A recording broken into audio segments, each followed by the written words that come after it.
Welcome back, everyone. Before we dive in, be sure to drop your thoughts, feelings, and lessons in the comments below. Like the video and subscribe so you never miss stories like this. Let's get into it.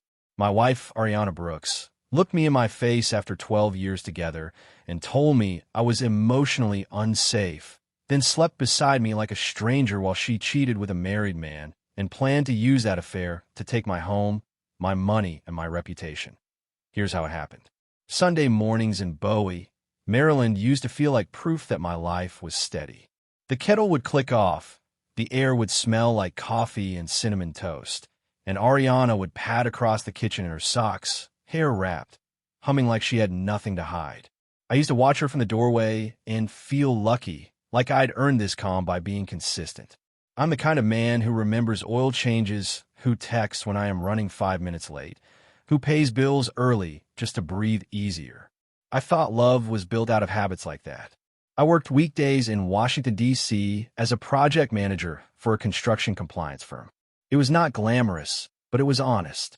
My day was spreadsheets, site visits, reports, and long meetings where everyone spoke carefully. Ariana worked in marketing for a boutique real estate team, the kind that took staged photos of empty homes and wrote captions about luxury living, even when the carpet was thin. She had always been better at presentation than I was, and for years I admired it. Ariana could walk into a room and make people want to agree with her. I thought it was a charm. Later, I learned it was controlled. The shift was subtle at first. Ariana started acting like my concern was an inconvenience. If I asked how her day went, she would answer like I was taking up space. If I asked why she was staying late, she would sigh loudly and tell me I needed to work on my insecurity. She began using therapy language like a weapon, not to heal, but to win. I tried to listen, to soften, to adjust. I read articles. I took notes on what not to say. I apologized for things I did not understand, just to keep peace. We did not have children, by choice, we told people. The truth was messy, eh? Ariana kept saying, not yet, and I kept believing her. She said we needed more money set aside. She said my work hours were too long. She said her stress levels were too high. She said she wanted to feel safe before bringing a child into the world. I took that seriously. I thought it was maturity. Looking back, it was a convenient way to keep me focused on providing while she built a separate life. Ariana also tightened the circle around us.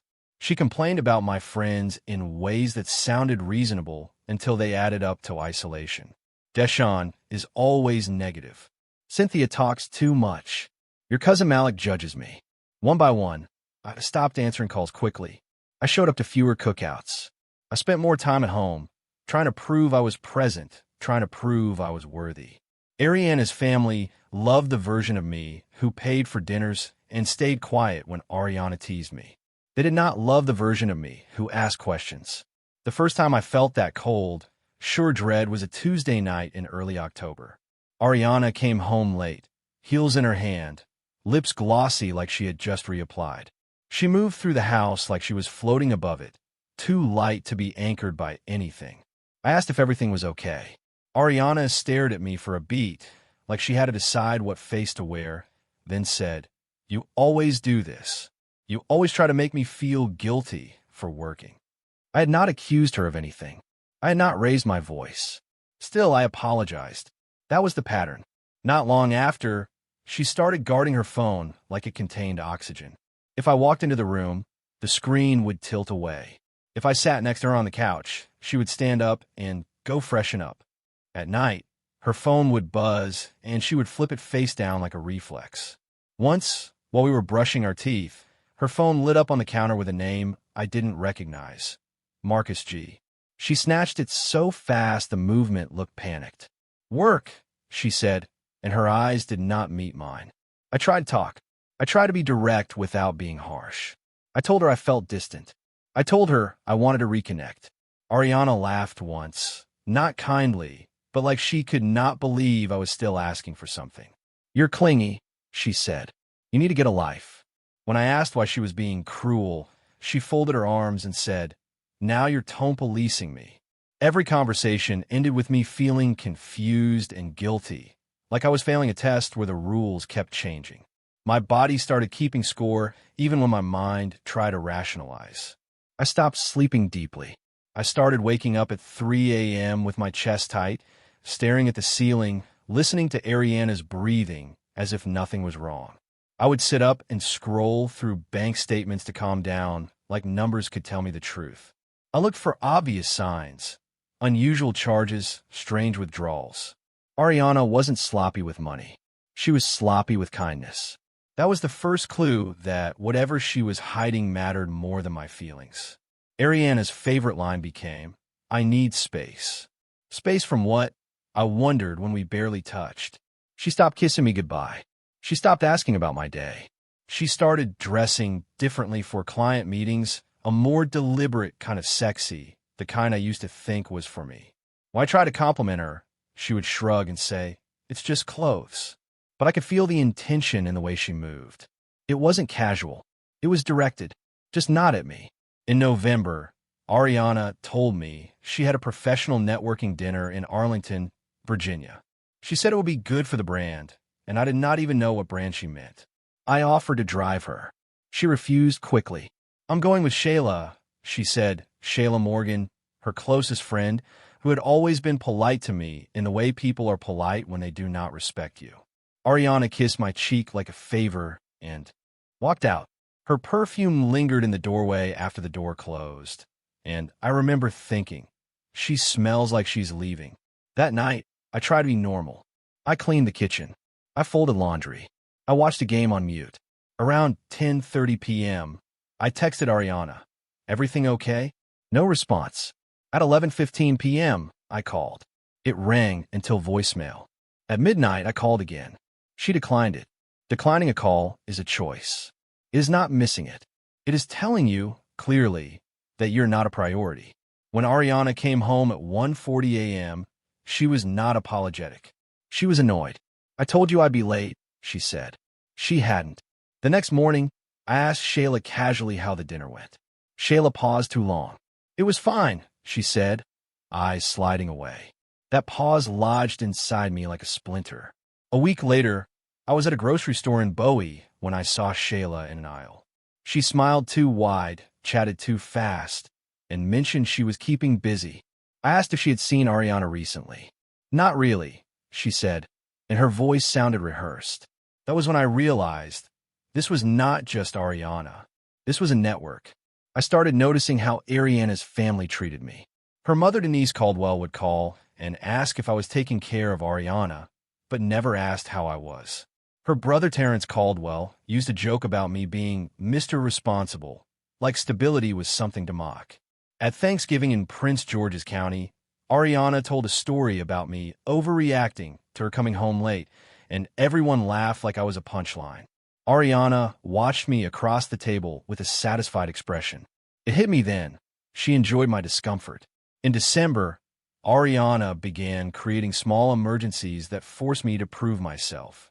She would forget her wallet and ask me to bring it to a restaurant.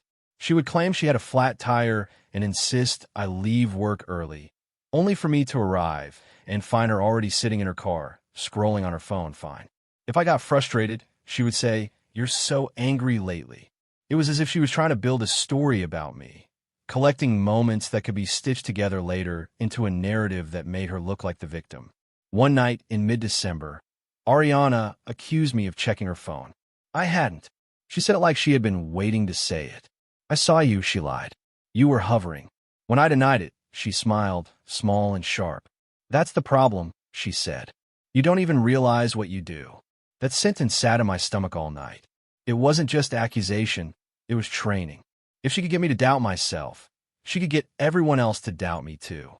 Christmas came and went with a strange emptiness. Ariana posted smiling photos, tagged me, and wrote captions about love and blessings. Our living room looked warm in pictures. In real life, Ariana barely spoke to me unless she needed something.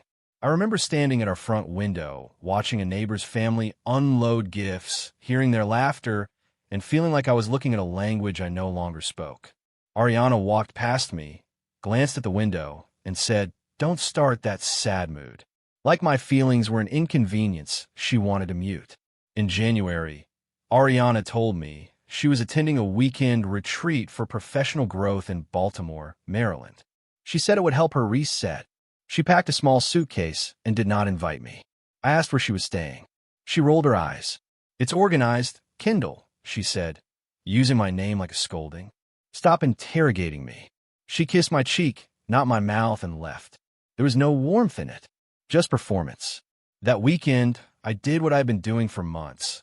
I tried to survive the loneliness inside my own marriage. I washed my car in the cold. I reorganized a closet that didn't need reorganizing. I made chicken soup and ate alone.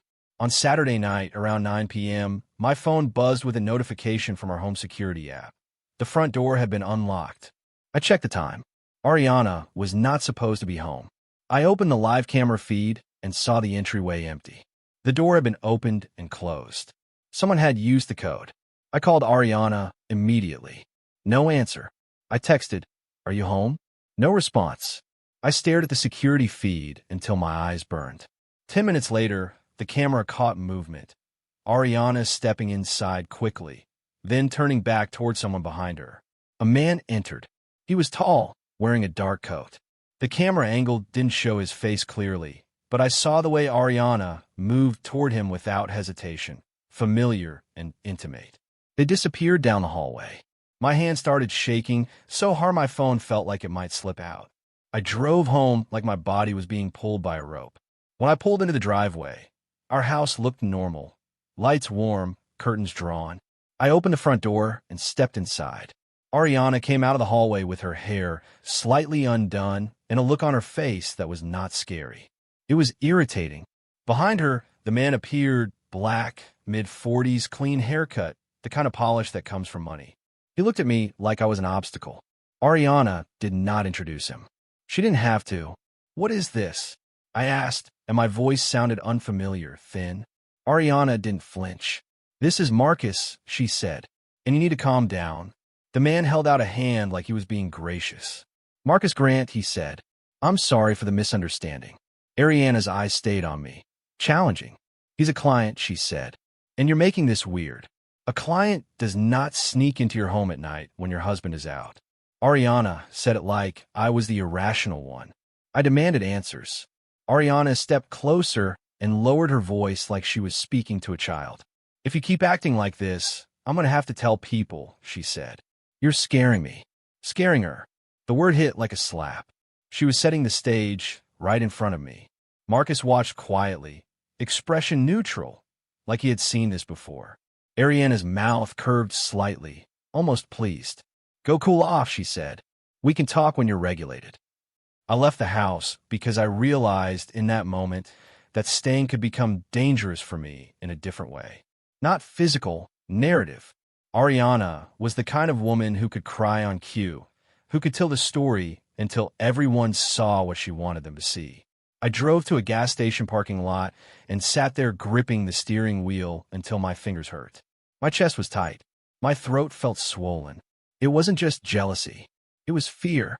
Because Ariana wasn't simply cheating. She was positioning herself to destroy me cleanly and walk away with sympathy. When I returned 2 hours later, Marcus was gone. Ariana sat on the couch in a robe, like she had won. "So," she said, "are you done?" I asked if she was sleeping with him. Ariana looked at me with a calm that felt inhuman. "I don't owe you an explanation," she said. "Your behavior is exactly why I can't be close to you." She didn't deny it. She reframed it. She made it about my reaction, not her actions. When I said she was hurting me, Ariana yawned and said, "You always make everything about you." Over the next week, Ariana became openly cruel. She withheld affection completely. She spoke to me with contempt. She started sleeping in the guest room and told people it was because I was unstable. Denise called me and asked, sweetly, if I was taking my medication, as if she had always known I was unwell. Terrence texted me a link to an article about anger management. Shayla posted quotes about protecting your peace. Ariana was not just cheating. She was recruiting. She was building a case made of whispers and half-truths. At work, I made mistakes I never used to make. I sent an email with the wrong attachment. I forgot a meeting. My supervisor, Andre Wallace, pulled me aside and asked if everything was okay at home. Andre was a black man in his late 50s, steady and observant. For a second, I almost told him everything, but shame held my tongue. I didn't want to be the man whose wife was humiliating him. I told him I was tired. He nodded like he didn't fully believe me, and he said something that stayed with me. Whatever you're going through, document it. People rewrite history when it suits them. I started keeping a private log in my phone. Dates, times, what Ariana said, what she did. Not because I wanted revenge, because I realized I needed reality anchored somewhere outside of her mouth. Ariana noticed my quietness and seemed to enjoy it. "Look at you," she said one night, finally learning to be less dramatic.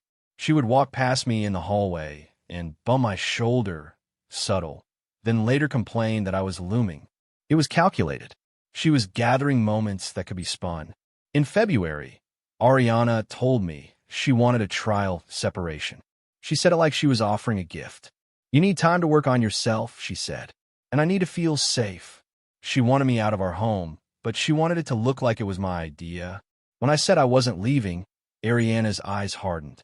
"Then I'll leave," she said, "and I'll tell people why." That was the threat. Not divorce. Not loneliness. Exposure. Accusation. Ariana moved out 2 days later into an apartment in Alexandria, Virginia, claiming it was temporary. She did not tell me the address at first. She took items that mattered: our passport folder, a jewelry box my grandmother gave me, documents I kept in a drawer. When I confronted her, she said, "Stop being controlling. Those are communal." Communal. My grandmother's gift was communal now. She texted me at odd hours, baiting me, "Why are you so obsessed with where I am?" If I answered, she called me anxious. If I didn't, she called me cold. She wanted me to be reactive. The first time I saw Marcus clearly was at a coffee shop in National Harbor.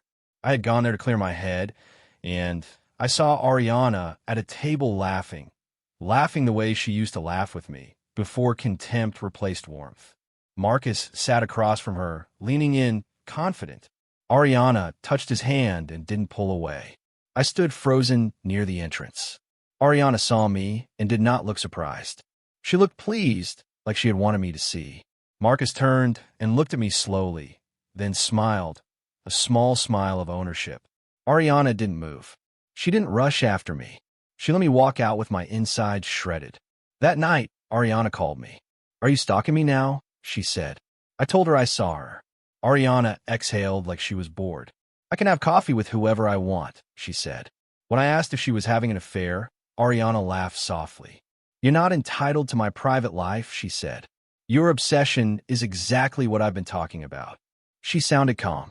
She sounded like a woman practicing a script. I realized Ariana was not afraid of consequences. She was counting on the idea that I would be too ashamed to fight back. Weeks passed like that, me shrinking, Ariana expanding. She stopped contributing to the mortgage, but still demanded access to our joint account. When I asked about it, she said, "Don't financially abuse me." She used heavy words lightly. She made my basic boundaries sound like violence. Terrence showed up at my house one afternoon without warning and stood in my doorway like a guard. "You need to chill," he said. "My sister's been going through a lot." I asked if he knew she was cheating. Terrence's mouth tightened. He didn't answer. He just said, "Be a man." The lowest point came on a Thursday in March when Ariana showed up with Denise at my job's lobby. She had never visited me at work before. She walked in like she owned the air, mascara perfect, posture straight. Denise held Ariana's elbow like Ariana was fragile. Ariana asked to speak to me privately, and when we stepped aside, she said, "I need you to stop harassing me." Harassing. I had called her twice that week. Ariana said she was documenting everything, and Denise nodded solemnly. I felt my face burn. My coworkers looked over. Ariana wanted witnesses. She wanted me humiliated in public spaces so she could later call me unstable. That evening, I sat alone in my car outside our house, staring at the porch light, trying to decide whether my life was still mine. I thought about how easily Ariana's story could swallow me. A man raising his voice in frustration becomes a villain in people's minds. A woman saying she feels unsafe becomes an unquestioned truth. I hated that I even had to think like that, but I did. I didn't want to be a cautionary tale. I wanted to be a person who survived. That was the first time I admitted to myself, I might need to outsmart my own marriage. The message from Rochelle Grant came 3 weeks later, late on a Tuesday night. I was sitting at my kitchen table with a mug of tea gone cold, staring at a grocery list like it was a foreign language. My phone buzzed with a message request on social media.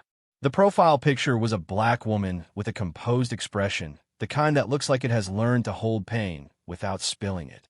The message was direct. My name is Rochelle Grant. I'm married to Marcus Grant. I'm sorry, but your wife has been sleeping with my husband. My first impulse was disbelief. Not because I didn't suspect Ariana, but because seeing the words from a stranger made it real in a way my mind had been resisting. Rochelle didn't send accusations alone. She sent proof, screenshots of texts where Ariana joked about me, hotel confirmations in Arlington, a parking receipt from Tyson's Corner, and a short clip from a garage camera that showed Ariana climbing into Marcus's SUV like she belonged there. The timestamps aligned perfectly with the nights Ariana told me she was decompressing with Shayla or working on a listing. I stared at the proof until my eyes watered. My body went cold, then hot, then cold again. It wasn't just betrayal. It was the casual cruelty in Ariana's words. One screenshot showed Ariana texting Marcus. He thinks I'm at my cousin's. Hurry. Another showed Marcus texting someone else. She's got him trained. He'll sign whatever. Easy. There it was, my marriage reduced to a joke. The humiliation hit so hard I had to stand up and pace, like moving could keep me from breaking apart completely. Rochelle's final attachment was a message thread that made my stomach drop. Marcus telling Ariana that if she wanted leverage, she needed to keep pushing the unsafe angle. Marcus wrote, "Make it about emotional safety. Courts eat that up." Ariana replied with a laughing emoji and wrote, "Already doing it." That was the flip. Not only was Ariana cheating, she was actively planning to use a narrative to strip me down legally and socially. She didn't just want out. She wanted to leave me ruined enough that I couldn't challenge her. Rochelle asked if we could meet. I hesitated, then agreed. We met at a diner off Route 50, halfway between my world and hers, neutral ground with coffee that tasted burnt and booze that had seen too many hard conversations. Rochelle walked in with a folder tucked under her arm, hair pulled back, face calm in a way that looked practiced. When she sat across from me, her voice didn't shake. "I didn't want to believe it," she said. But believing didn't protect me. Rochelle laid out her timeline. Marcus had been claiming late meetings, work travel, client dinners. He had been careful, but not perfect. Rochelle found a second phone in his gym bag. She found deleted emails. She found Ariana's name, saved under a man's name. She did what Ariana didn't expect a wife to do. She investigated quietly. Rochelle had screenshots of Marcus sending Ariana money for spas, which were really hotels. She had evidence of Marcus using a joint credit card in places he lied about being. Rochelle wasn't out for drama. She was out for reality. We compared details. Every time Ariana told me I was paranoid, Marcus was there. Every time Ariana withheld affection, she was giving it elsewhere. Every time Ariana accused me of being unsafe, she was practicing the language Marcus fed her. The betrayal expanded into something uglier than infidelity. It was coordinated. Two people building a story that depended on my confusion. Rochelle's eyes softened for the first time when I told her about Ariana showing up at my job to accuse me. "They're trying to control the frame," Rochelle said. "If you react publicly, you become their proof." That night, I drove home with Rochelle's folder on my passenger seat like a weight. I didn't cry yet. I felt beyond tears, like my emotions were stuck behind a locked door. I walked into my house and looked around. Our wedding photo on the wall, the couch we picked out together, the kitchen where we used to dance while cooking. It all felt staged now, like Ariana had been rehearsing a different ending while I still thought we were riding in the middle. I sat down at my table and finally cried, shoulders shaking in a silence that felt humiliating and holy at the same time. The next morning, I called a divorce attorney in Washington, D.C. named Monica Shaw. Monica was direct, not cold. clear. She asked me questions I hadn't been ready to ask myself. Do you share accounts? Do you have security footage? Does she have access to your work devices? Has she made accusations?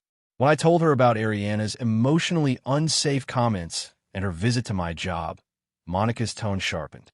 We're going to protect you, she said, quietly. Properly. That word, properly, felt like oxygen. Monica explained something that grounded me. In Maryland, fault-based divorce for adultery can matter, especially in alimony considerations, but evidence needs to be credible. She told me not to confront Ariana yet. Not because Ariana deserved grace, but because confrontation would hand Ariana a stage. People like her, Monica said, do better in chaos. We're going to deny her that. Monica advised me to move my paycheck deposit into an individual account and to stop using the joint account except for documented household expenses. She told me to freeze my credit. She told me to change passwords. You're not being petty, she said. You're being safe. For weeks, I moved like a man holding glass. I documented everything. I printed out screenshots and stored them in a secure location. I backed up the security footage.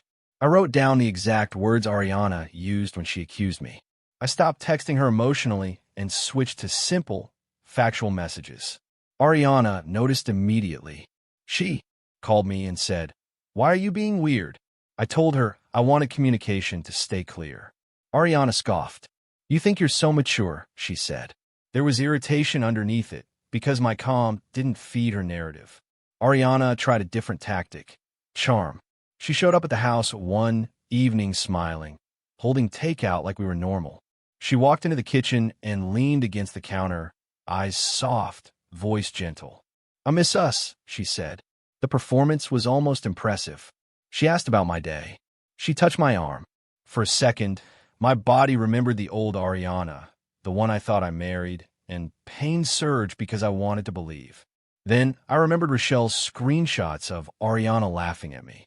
I stepped back and said, "What do you need?" Ariana's smile tightened. "I need you to stop acting like I'm a villain," Ariana said. "I've been going through a lot." When I asked if she was seeing Marcus, Ariana's eyes flashed. "You're obsessed," she said. She didn't deny. She attacked. Then she switched back to the unsafe script. "Your energy right now is aggressive," she said quietly, glancing toward her phone like she wanted me to believe she might record me. I lowered my voice until it was almost flat. "You can leave," I said. Ariana stared, startled by my lack of reaction. She left without the food. Over the next month, Ariana escalated. She texted me paragraphs about how she felt emotionally harmed by my controlling tendencies. She used words like coercion and gaslighting incorrectly, like someone copying phrases without understanding them. She demanded money for her transition. She wanted me to pay for the apartment she had moved into, an apartment she was sharing with a married man she was sleeping with. When I refused, she threatened to tell people the truth. I didn't argue.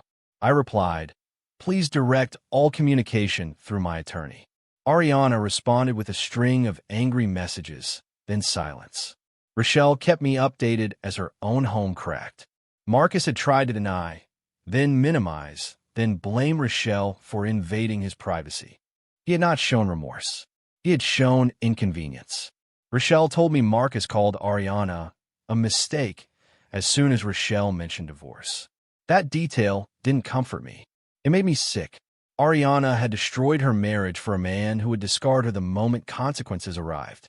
But I knew Ariana didn't care about love. Ariana cared about winning. The turning point came fast, sudden the way karma often is quiet until it is not. Rochelle filed first in Virginia, and Marcus panicked. He started trying to move money around, started making promises he couldn't keep. Rochelle had documentation, and she didn't bend. Marcus's job, he worked in a finance role for a government contractor, required disclosures for certain investigations. Rochelle didn't threaten him. She simply followed the legal process. Marcus's life began to constrict.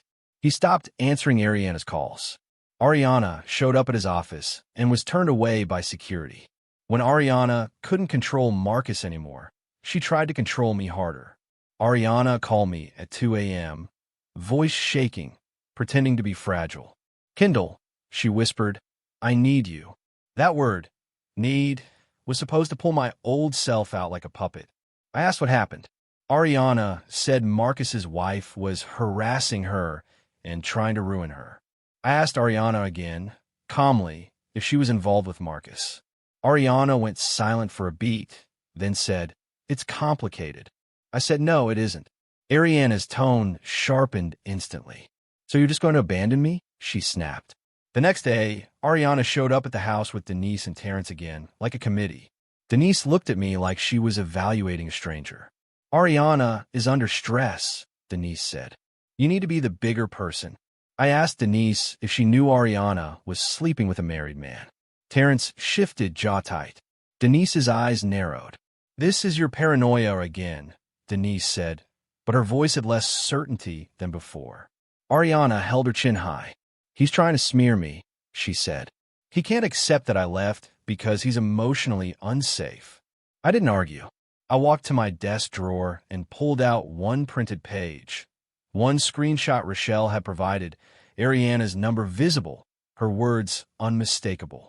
I set it on the kitchen counter like evidence in a quiet trial. Ariana's eyes dropped, and for the first time, her face changed. Not remorse. Fear. Denise leaned forward and read. Terrence's mouth opened slightly. Ariana tried to snatch the paper, but I kept my hand on it. Don't touch my property, I said evenly. You've taken enough. Ariana's voice rose. That could be fake, she said quickly. That could be edited. I slid another page out. Hotel confirmation with Ariana's name, date, and location. Then another. Marcus's message about pushing the unsafe narrative. Denise's face was drained of color. Terrence looked at Ariana like he had never seen her clearly before. Ariana's eyes filled with tears, but the tears didn't soften her. They sharpened her. She pointed at me and said, You trapped me. You drove me to this. No apology. No accountability. Just blame, even while caught. Denise's voice shook when she spoke. Ariana, she said, tell me this isn't true. Ariana stared at her mother, then looked back at me and said, It doesn't matter. He was meeting my needs. The room went still. Even Terrence flinched. Ariana finally admitted it, but not with sorrow. With entitlement. Like I was supposed to understand. Like my suffering was a reasonable price for her satisfaction. Denise sat down hard in a chair, hands trembling. Terrence cursed under his breath. Ariana lifted her chin and said, And I'm not staying with a man who makes me feel small. I looked at Ariana and felt something in me settle, like a door closing. You didn't cheat because you were lost, I said. You cheated because you thought I would stay. Ariana's eyes narrowed. You don't get to talk to me like that, she snapped. It was the purest expression of who she was. Even now, she believed she deserved control over my voice. Monica had warned me not to let this become theater. So I didn't. I didn't raise my voice. I didn't plead. I simply said, This conversation is over. Ariana tried to pivot into remorse once she realized her family couldn't protect her from the truth. Her shoulders slumped. Her voice softened. Kendall, I made a mistake, she said. I was confused. I was lonely. The words sounded borrowed. I asked her one question, quietly. When you told people I was emotionally unsafe, was that a mistake too? Ariana didn't answer. Her silence was the answer. Denise began to cry, but Ariana didn't comfort her mother. Ariana was watching me, measuring whether I still had weaknesses she could exploit. The legal process moved with a steadiness that felt unreal after months of chaos. Monica filed on my behalf. We included evidence. We included Ariana's documented accusations and my calm responses. We requested temporary orders regarding the house and finances. Ariana hired an attorney who tried to paint me as controlling and emotionally volatile, but the paper trail didn't support it. Ariana's own text messages did the work of exposing her. She had used the language of harm, but her behavior showed calculation. Judges are human. They can be persuaded by stories, yes, but they're also persuaded by patterns. Ariana had left a pattern like footprints in wet cement. Ariana's karma didn't come as a public humiliation. It came as consequences inside the spaces that mattered to her: money, access, and image. Her real estate team quietly distanced itself when Marcus's divorce filings became discoverable and her name appeared in connections and timelines. Clients don't like scandals near their transactions. Ariana lost listings. Shayla stopped posting quotes and started avoiding Ariana's calls. Denise stopped defending Ariana publicly and started asking Terrence, privately, what happened to the daughter I raised. Ariana didn't collapse in regret. She collapsed in anger, furious that her control was slipping. Marcus tried to repair his marriage at first, not with love, but with bargaining. Rochelle didn't entertain it. Rochelle told me later that Marcus sat at their kitchen table in Alexandria and said, "Let's be practical." Rochelle replied, "I have been practical. You have been selfish." Rochelle demanded full transparency, financial statements, phone records, everything. Marcus resisted until he realized resistance would cost him more. The more he fought, the more he was exposed. His affair didn't just hurt Rochelle emotionally. It cracked his finances, his routines, his comfort. That is what he cared about. So that is where karma landed. Ariana reached out to me again the night she realized Marcus was done with her. She didn't say his name. She didn't have to. Her voice was sharp with panic. "I need to come home," she said, like it was a demand. I told her no. Ariana's breathing turned fast. "You can't do this to me," she said. "I'm your wife." I said, "You used that title while you betrayed it." Ariana started crying then, loudly, like volume could rewrite history. I said I was sorry, she shouted. I replied, "You said I was unsafe." That wasn't sorry. Ariana tried new angles. She promised counseling. She promised change. She promised she would fix everything. Then, when she saw I wasn't moving, she became venomous. She said she hoped I died alone. She said no one would want me. She said she faked happiness for years because I was boring. Her cruelty returned the moment her manipulation failed. That was the clearest proof that remorse was never the point. Control was. I recorded that call, not to play it for anyone, but to protect myself if she later claimed I had threatened her. I learned to think like a man defending his name in a world that loved to misunderstand him. The divorce took months, but emotionally, I was already done. There were nights I sat on my back steps staring at the dark yard, feeling like my life had been set on fire, and I was expected to keep going to work like ash wasn't in my lungs. I lost weight without trying. I stopped laughing. Even food tasted muted, like my senses were tired. Friends I had neglected reached out when they heard whispers. Some apologized for believing Ariana's version. Some didn't. I didn't chase anyone for understanding anymore. If they wanted to believe I was the villain, I let them. I was too busy surviving to audition for empathy. Rochelle and I did not become friends in a neat, inspirational way. We became something more honest. Two people who refused to be used. We checked in occasionally, exchanging updates when it mattered. Rochelle's strength helped me see my own. She never asked me to comfort her.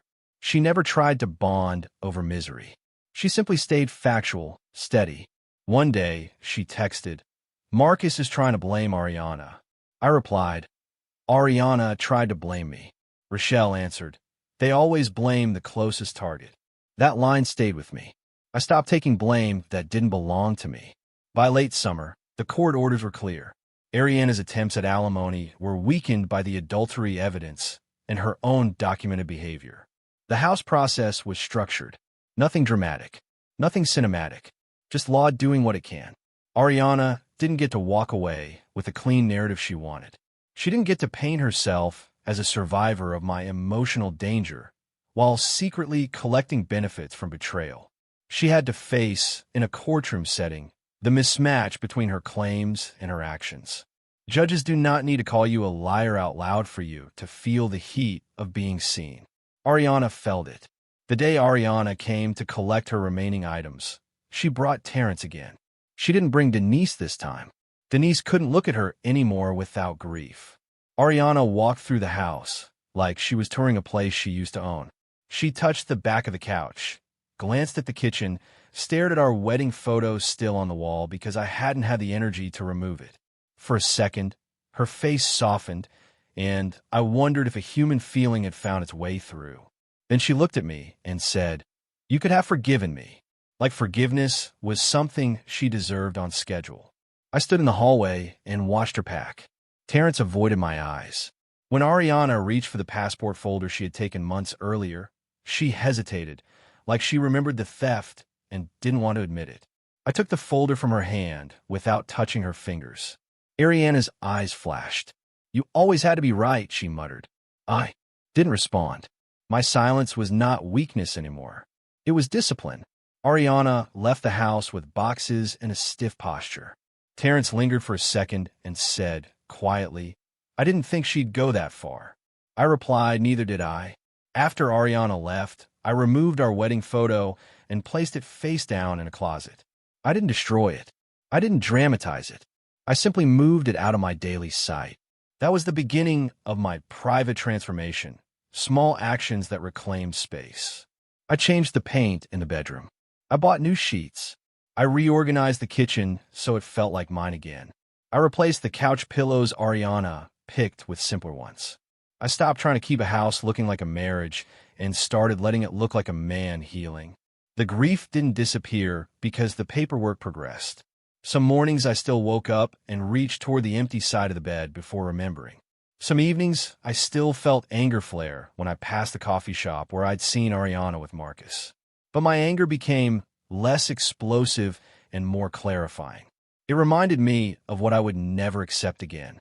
I started therapy quietly in Silver Spring, Maryland, not as a trend, not as a performance, but because my mind deserved a safe place after months of being told my reality wasn't real. I didn't tell anyone. I didn't post about it. I just went.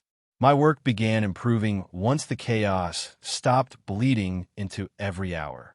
Andre noticed. "You're back," he said one afternoon, not smiling, but approving. I didn't explain. I didn't need to. I started taking on more responsibility, not because I wanted to prove Ariana wrong, but because I wanted to rebuild my own confidence. I pursued a certification I'd been postponing.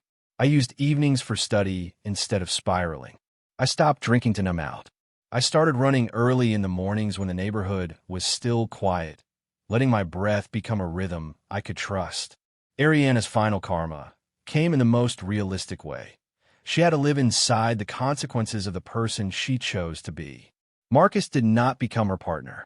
He became her cautionary tale. He cut her off completely once his divorce got serious. Ariana lost the thrill, lost the attention, lost the narrative that she was choosing herself. She moved again, downsizing, calling it a fresh start, but it retreated. Denise stopped calling me to negotiate or guilt me. Denise called once, months later, and said, "I'm sorry for how we treated you." Her voice sounded older. I thanked her and ended the call. Ariana tried one last time to reach me with softness. A text appeared one night. "I hope you're okay." No apology. No ownership. Just a test to see if I would respond. I stared at it, felt the old reflex to engage, to explain, to seek closure from the person who caused the wound. Then I deleted it. Not with triumph, but with calm. Ariana never got to access my healing. She didn't get a front row seat for my recovery. That was my private win. A year after Rochelle's first message, I sat in my apartment in Silver Spring with coffee and a notebook. The morning sun came through the blinds in clean lines. My place was quiet in a way that felt earned. I had a better job title, more savings, and a steadier mind. I had new boundaries that didn't require anger to enforce. I still had scars, but they were no longer open. I wrote down 3 sentences in my notebook. I was not crazy. I was not unsafe. I was loyal to the wrong person. Seeing those words in my own handwriting felt like taking my name back. Sometimes I still thought about the version of Ariana I loved, her laugh in the kitchen, her hand in mine at a wedding, the way she used to look at me like I mattered. But I understood now that even that version was not enough to outweigh the real one. Love isn't what someone says when life is easy. Love is what someone protects when they have power. Ariana had power over my heart for years, and she used it like a blade. I couldn't change that. I could only choose what came next. The kind of pain that changes you doesn't arrive loudly. It shows up in your own home and starts calling you crazy. Ariana tried to leave me smaller, ashamed, and silent. Instead, I learned to move quietly, protect myself, and rebuild without needing applause. I didn't get revenge. I got clarity. I got peace. I got my life back in a way Ariana could never touch, private, steady, and real. If you made it to the end, you just watch what real karma looks like, quiet, legal, and permanent. Subscribe for more stories where the truth wins without a circus, and share this with someone who needs a reminder. You're not crazy. You're not unsafe. You were just loyal to the wrong person. Comment clarity if you're choosing peace like that. The end.